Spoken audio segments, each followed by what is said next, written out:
Bom, como de costume, na nossa igreja, nós temos o hábito de trazer uma ilustração, trazer uma história, para dar entendimento da palavra de Deus para as nossas vidas, amém?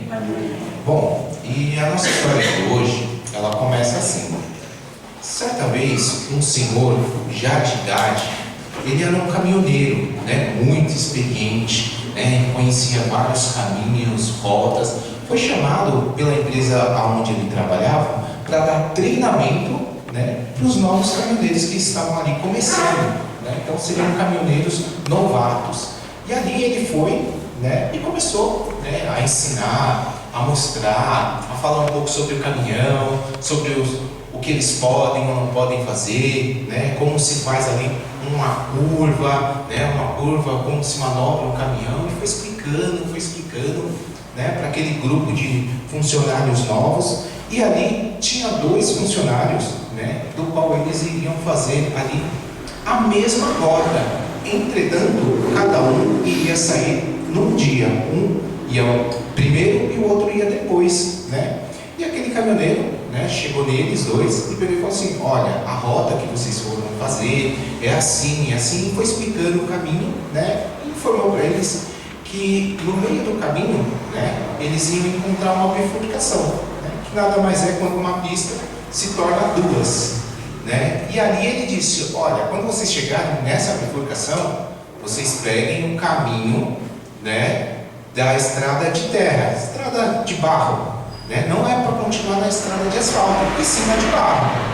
E foi lá, continuou explicando, aí no outro dia, aquele primeiro caminhoneiro que iria sair, carregou o caminhão e foi, e chegou lá na bifurcação, ele querendo mostrar serviço, o que ele fez? Ele continuou na estrada de asfalto, porque, olha, querendo ou não, asfalto, eu consigo correr mais, vou chegar primeiro, para mostrar serviço, sou funcionário novo, ele querendo ali mostrar serviço.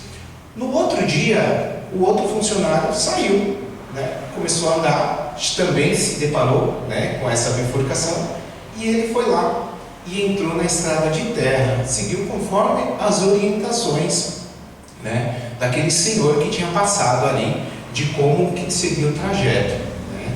E aquele caminhão que foi para a estrada de terra acabou chegando primeiro no destino. E quando ele chegou, os outros ficaram preocupados, porque o primeiro caminhão, que já era para ter chegado, não tinha chegado ainda. E no meio daquele que foi pela estrada de asfalto, houve um desmoronamento. E o caminhão dele ficou ali totalmente preso, destruído por causa desse desmoronamento. E assim termina essa história. Amém? Amém. Bom, e trazendo para as nossas vidas, assim como foi falado naquela história, muitas vezes nós recebemos as orientações, e não seguimos aquilo que nós recebemos. Nós estamos aqui na igreja, nós temos cultos na terça, na quinta, no domingo, recebemos a palavra de Deus, recebemos a direção de Deus, recebemos ali um mapa do qual precisamos nos guiar, seguir e fazer, e por diversos motivos, nós acabamos achando que o nosso caminho é melhor, é mais tranquilo, e quando na verdade não. O nosso Senhor Deus, Ele enxerga além, Ele vê muito mais à frente, Então, quando Deus, Ele nos dá a orientação, nos dá o caminho que devemos seguir, nós devemos seguir plenamente, independente daquilo que os nossos olhos veem, porque aquele caminhoneiro, quando se deparou ali, realmente, a estrada de asfalto, aos nossos olhos, parece ser melhor do que a estrada de terra, mas o Senhor, que é aquele que mostra o caminho, que sabe o caminho, que já conhece, que já fez, que sabe como que vai terminar, Ele fala: esse caminho aqui não é bom, esse caminho aqui, por mais que seja tortuoso, com terra, que o caminhão vai demorar para chegar, esse é o caminho mais certo, é o mais tranquilo. E assim se aplica em nossas vidas, Quando Deus ele fala que o caminho que nós devemos seguir é a segunda vontade, segundo a palavra dele, nós devemos acreditar e confiar. Amém? Amém. Salve de palmas.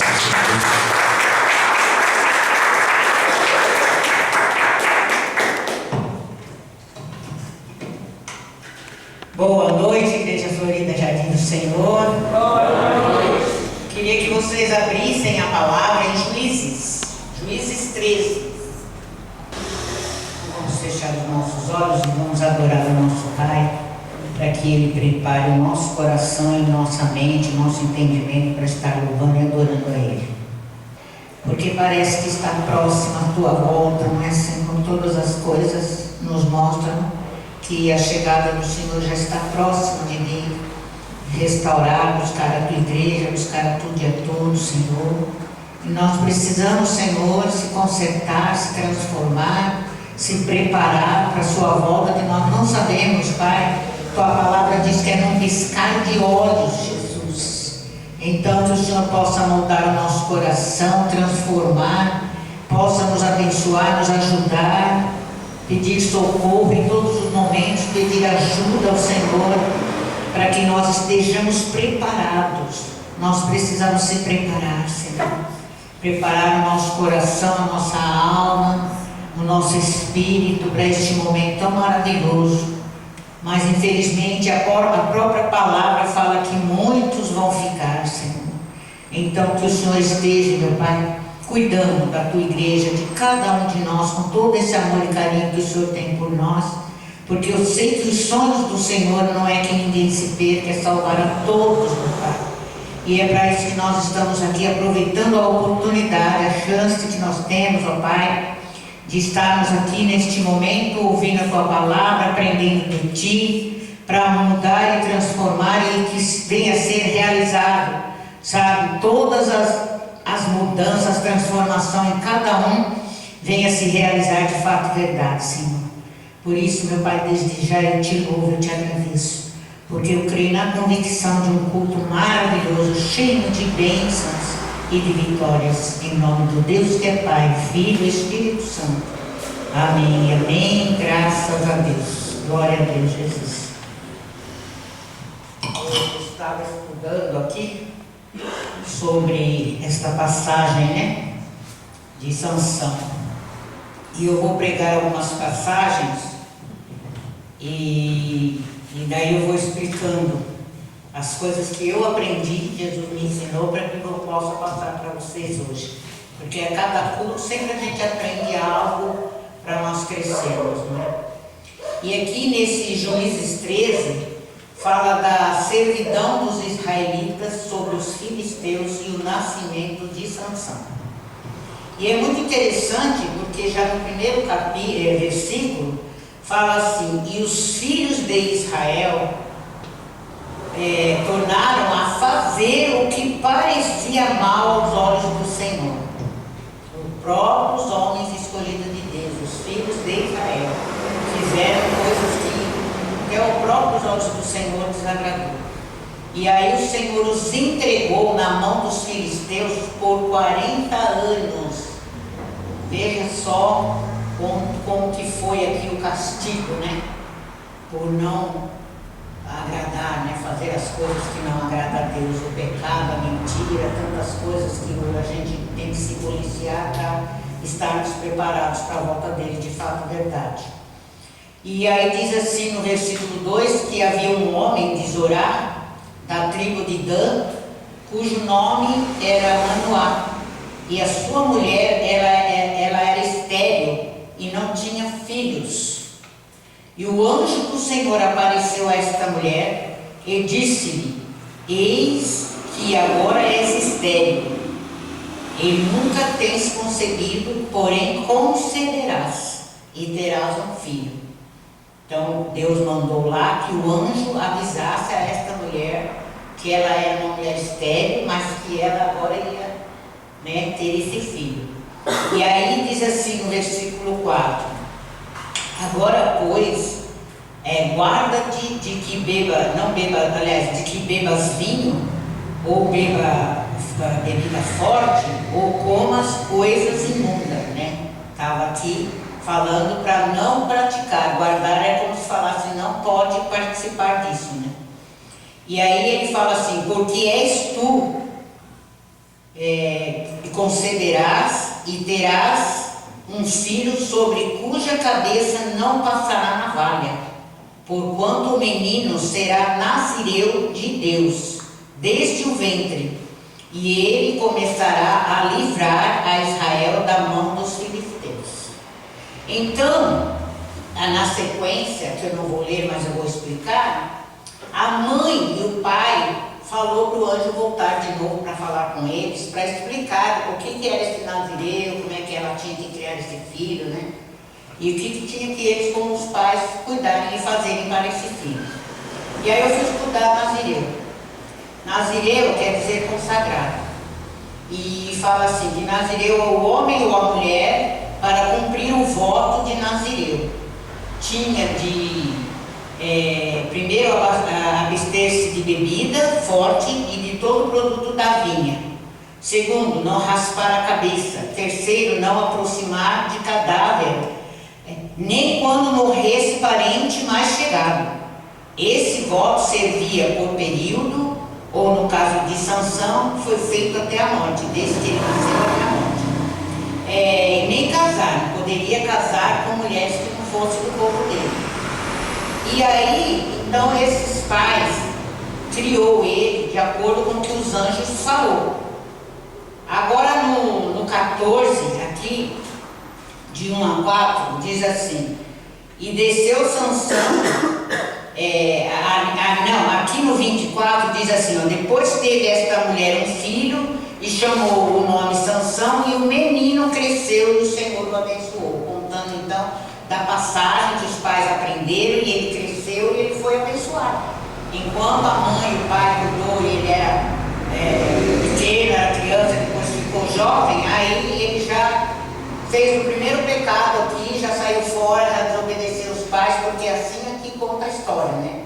E no 14:1 fala, e desceu Sansão a Tínate, e vendo em Tínate a uma mulher das filhas dos filisteus, subiu e declarou ao seu pai e à sua mãe, e disse, vi uma mulher em Tínate das filhas dos filisteus, agora pois tomai-ma por mulher. Ele foi lá, chamou o pai e a mãe, né? Primeiro ele desceu lá para conquistar a mulher, que era filha dos filisteus. Depois ele subiu lá com os pais para falar que ele viu essa mulher e que ele queria casar com ela, né? Aí ele fala assim no 3, porém seu pai e sua mãe disseram, não há porventura mulher entre as filhas dos teus irmãos, nem entre todo o meu povo, para que tu vás tomar mulheres dos filisteus, daqueles incircuncisos? E disse Sansão ao seu pai, tomai-me esta, porque ela agrada aos meus olhos. Então, já foi o primeiro pecado que ele fez, já foi a primeira queda dele, porque o que ele fez? Ele desobedeceu, né, para se casar com uma filha dos filisteus. E aí a gente vê no 16, aqui, 16, 1 e 2, a gente vê aqui o segundo pecado dele. Porque aqui tem as passagens que falam de Sansão, que feriu 1000 homens com a queixada de jumento. Isso aí é para falar das forças, né, que ele tinha, que ele matava homens, mulheres ali, ele matou muitas pessoas do povo dos filisteus, né, com a força dele, que ele tinha muita força. E aí Sansão, o segundo pecado dele foi com uma prostituta. Ele sendo casado, ele ainda se prostituiu. E aí diz assim no 16, que foi-se Sansão a Gaza e viu ali uma mulher prostituta e entrou a ela, ou seja, ele se relacionou com ela. E foi dito aos gazitas, Sansão entrou aqui. Foram, pois, em roda, e toda a noite lhes puseram espias à porta da cidade, porém toda a noite estiveram sossegados, dizendo, até a luz da manhã esperaremos então e o mataremos, porque ele já era procurado para ser morto, porque ele tinha aquela força toda e toda vez que ele lutava, ele guerreava, ele ganhava, matava todo mundo mesmo, né? E depois a gente vê aqui no 16, no 5, uma coisa muito interessante que eu achei forte, que esta mulher, que que ele se prostituiu, olha o que aconteceu. Então os príncipes dos filisteus subiram a esta mulher, a ela, né? E lhes disseram, persuadeu e vê em que consiste a sua grande força e com que poderíamos assenhorear-nos dele e amarrá-lo, para assim afligirmos, e que daremos cada um desses príncipes daria para ela 1.100 moedas de prata. Então veja bem que ali eles fizeram um acordo, né, de trapacear, né, se ela descobrisse a força dele, que ela receberia de cada um dos príncipes 1.100 moedas de prata. E depois a gente vê aqui no 21 diz assim: então os filisteus pegaram nele e amarraram os olhos e fizeram descer a Gaza, e arrancaram os seus olhos e fizeram descer a Gaza e amarraram com duas cadeias de bronze e andavam nele moendo no cárcere. Aqui eu pulei a passagem que essa mulher, ela tentou ele durante 3 vezes, insistindo que contasse por que ele tinha aquela força, de onde que vinha aquela força, e ele mentia. Eu até marquei aqui, a primeira vez que ele mentiu, ele falou que precisava amarrar ele com vergas de vimes, né? E estas vergas de vimes, eu estava estudando, é usado, trançado com diversas utilidades, principalmente na confecção de móveis e cestos, e confecção de escudos, usados em batalhas por outros povos. Então, ele mentiu para ela, e aí quando ela ligava os filisteus para eles virem, né, avisava para eles virem para prender ele, achando que ele tinha perdido as forças, ele derrotava todo mundo. E no segundo que ele falou para ela, ele falou que era para amarrar ele com cordas novas, né? E ali ela falou para os filisteus, o filisteu amarrou eles com corda. Conforme os filisteus amarrou eles com corda, a força dele quebrou até os braços dos homens que amarrou ele ali. E no terceiro foi que aí ele revelou para ela que ele não podia cortar o cabelo. E ela fez ele dormir nos braços dele, né? Ele dormia nas pernas dele, lá no joelho. E aí o que ela fez? Ela amarrou uma que ele tinha cumprido. Então o que aconteceu? Quando eles vieram, aí ele já tinha perdido as forças dele. Aí eles amarraram ele, prenderam ele, e aqui como fala aqui no 21, então os filisteus pegaram nele e arrancaram os olhos. E fizeram descer a Gaza e amarraram-lhe com 2 cadeias de bronze e andava ele moendo no cárcere. Quer dizer, de forte virou fraco e virou escravo. E aqui é muito interessante, nesta outra passagem que eu vou ler agora, que é no 23 em diante, do capítulo 16, que fala assim: então os príncipes dos filisteus se ajuntaram para oferecer um grande sacrifício do seu Deus, que esse é o Deus com letra minúscula, né? E para se alegrarem, e diziam: nosso Deus nos entregou nas mãos a Sansão, nosso inimigo. Porque como Sansão matou muitos povos dos filisteus, para eles Sansão era o inimigo deles, né? E aí ele fala assim: semelhantemente, vendo o povo, louvavam ao seu Deus, porque diziam: nosso Deus nos entregou na mão do nosso inimigo e ao que destruía a nossa terra e ao que multiplicava os nossos mortos, porque muitas pessoas morreram ali, né? Dos filisteus, né? E aí ele fala assim no 25: e sucedeu que, alegrando-se-lhes o coração, disseram: chamai a Sansão para que brinque. Eles iam fazer brincadeiras com eles, né? Diante de nós, ele fala. E chamaram a Sansão do cárcere e brincou diante deles e fizeram-no estar em pé entre as colunas. Eles estavam ali comemorando, estavam ali adorando o Deus deles e fazendo palhaçada com ele ali, alegrando o povo, zombando dele, né? Então disse Sansão ao moço que tinha pela mão: guia-me para que apalpe as colunas em que se sustém a casa, para que me encoste a elas. Ora, estava a casa cheia de homens e mulheres, e também ali estavam todos os príncipes dos filisteus, e sobre o telhado havia alguns 3.000 homens e mulheres que estavam vendo brincar Sansão. Todo mundo, né, bagunçando com ele. Então Sansão clamou ao Senhor e disse: Senhor, peço-te que te lembres de mim e esforça-me agora só esta vez, ó Deus, para que de uma vez me vingue dos filisteus pelos meus 2 olhos. E eles cegaram ele, né? E aí ele fala: abraçou-se, pois, Sansão com as 2 colunas no meio, em que se sustinha a casa, e arrimou-se sobre elas, com a sua mão direita numa e com a sua mão esquerda na outra. E disse Sansão: morra eu com os filisteus. E inclinou-se com força, e a casa caiu sobre os príncipes e sobre todo o povo que nela havia. E foram mais os mortos que matou na sua morte do que os que mataram na sua vida.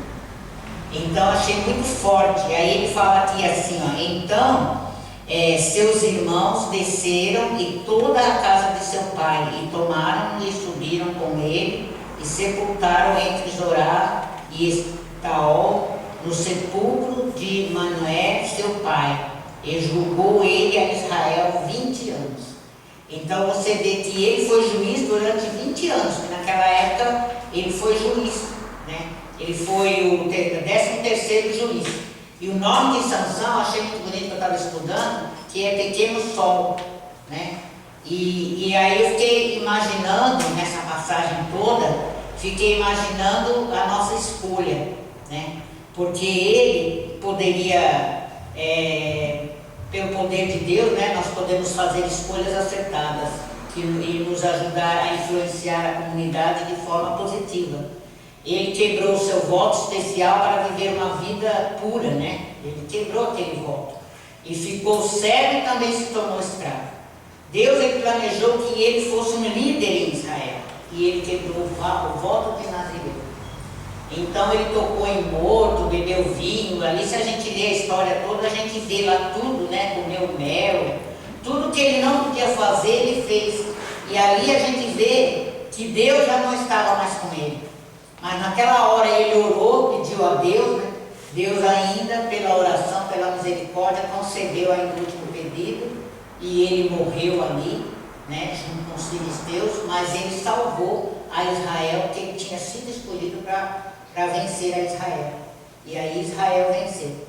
Então a gente fica pensando nessas passagens assim, na reflexão que nós temos que fazer sobre a nossa vida, sobre as nossas escolhas, porque cada um de nós temos um chamado. E Sansão teve o chamado dele, teve a atenção dele, teve a oportunidade dele, mas ele desprezou. Ele deixou de obedecer, não fez obediência, não obedeceu a mãe e o pai, casou com mulheres que não eram do povo dele, se misturou com prostituta. Então ele só fez pecado, só fez erro, ele não fez nada certo do que teria que ser feito. E ali a mulher desgraçou com a vida dele, essa Dalila aí, e acabou com a vida dele. E assim somos nós, se nós colocar na nossa vida, se nós não seguirmos ao Senhor e der brecha, vai ter sempre alguém que o diabo vai colocar na nossa vida para nos destruir, porque o diabo ele veio para matar, roubar e destruir.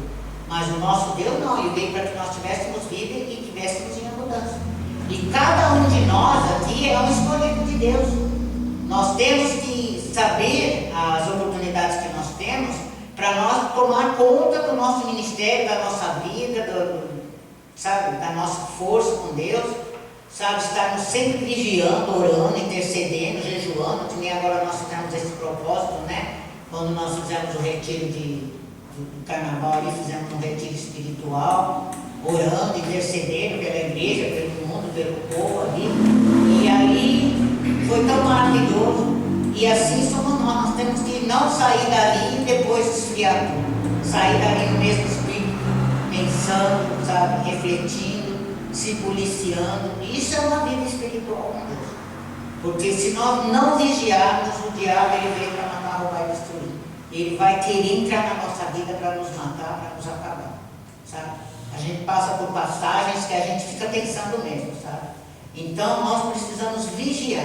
Vigiar e tomar posse das nossas bênçãos, saber que quando nós estamos em Cristo nós somos mais do que vencedores.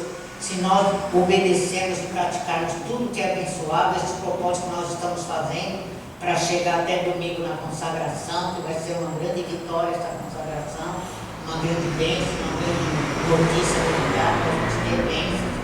E é tudo o mover de Deus. E que nós possamos, sabe, se unir mesmo em Cristo Jesus, se policiar, se ajudar um ao outro, alguém estiver precisando de ajuda, pede socorro. Que nós somos uma família, isso é uma família de Deus.